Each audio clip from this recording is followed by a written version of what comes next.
Hi, it's Dr. David Green, CEO of the Arizona Pain Network. Today's topic is to give you the lowdown on a procedure called a spinal cord stimulator implant.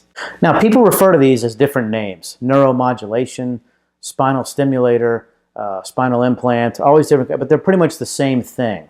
Okay, it's an implant that's placed around the spinal cord and emits slight electrical impulses continuously to change the way that your brain perceives pain signals. Why would you want to do that? Well, it's pretty simple, actually, in a sense that if you have a chronic pain condition and there's no surgery indicated for that chronic pain condition, either you have to live with the pain or maybe take chronic opiate medications, which have all kinds of potential complications, or we have this procedure which has been revolutionary for helping mask the pain. So it doesn't fix anything, but it can mask the pain, which is the next best thing, because it can allow people to use a lot less pain medication, get back to work, play with their kids, perform recreational activities.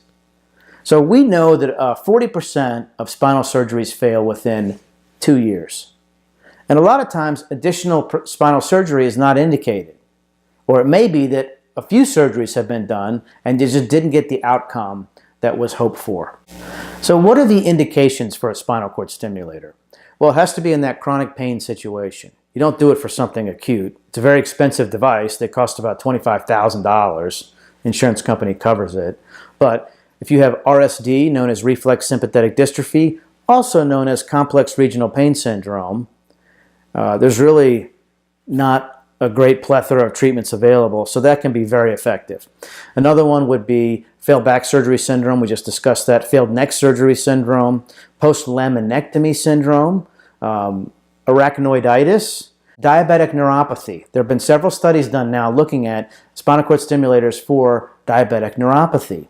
It works amazingly well. We'll talk about outcomes in a moment. All right. Now, there are increasing indications as the technology gets better.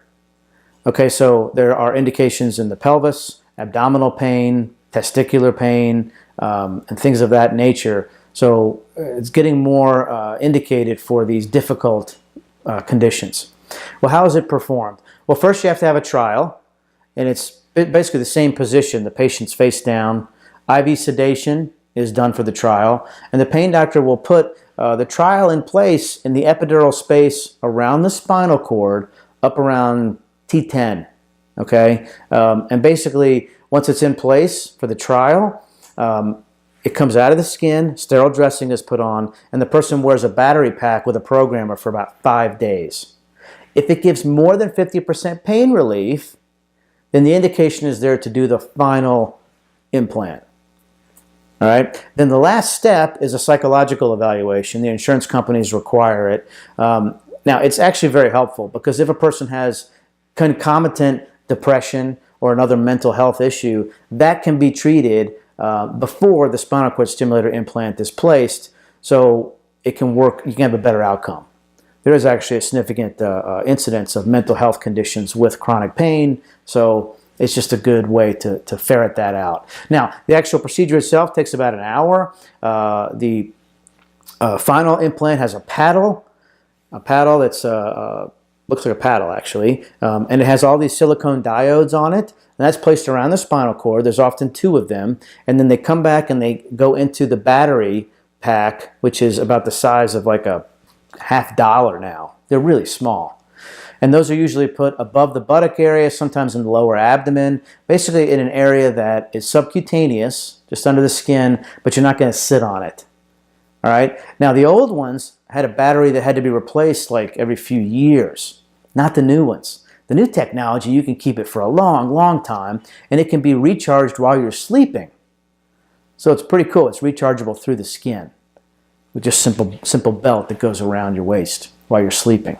So that's really good. Now, there's all kinds of new technology with these things. There's over 200 programming options. They have this technology where it used to be where you were laying down and you got up to stand and you lost coverage because the stimulator didn't understand how to react when you went from a laying to a standing position. They fixed that, so now it's continuous.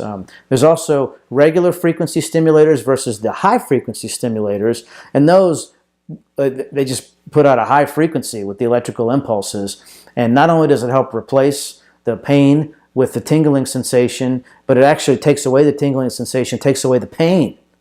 So the high frequency ones have been great. You have to recharge them every day though, because the high frequency just drains the battery. So that's coming on strong in the market. So they just keep getting better and better. So they're also very good for back pain now. Used to be they were really just good for leg pain, but now they're also good for back pain, leg pain, neck pain, arm pain, depending on what the problem is. What are the risks? Well, there is a risk of infection, possibly some bleeding, possibly nerve injury, possibly an anesthesia complication. The biggest risk, though, is that one of the leads might break. That happens frequently, or they may move.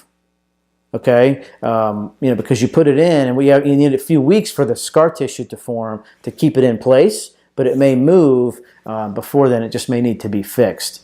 So it's important to have follow-ups where you look at the x-ray to make sure that it's still in position, and then you have somebody helping with the programming. Like I said, these things are pretty complicated now. So it's a very effective treatment for someone who's dealing with chronic pain issues, and it can change your life. And it routinely does. They're effective over 75–80% of the time now with the technology and how good it is. Visit us online today at ArizonaPainNetwork.com.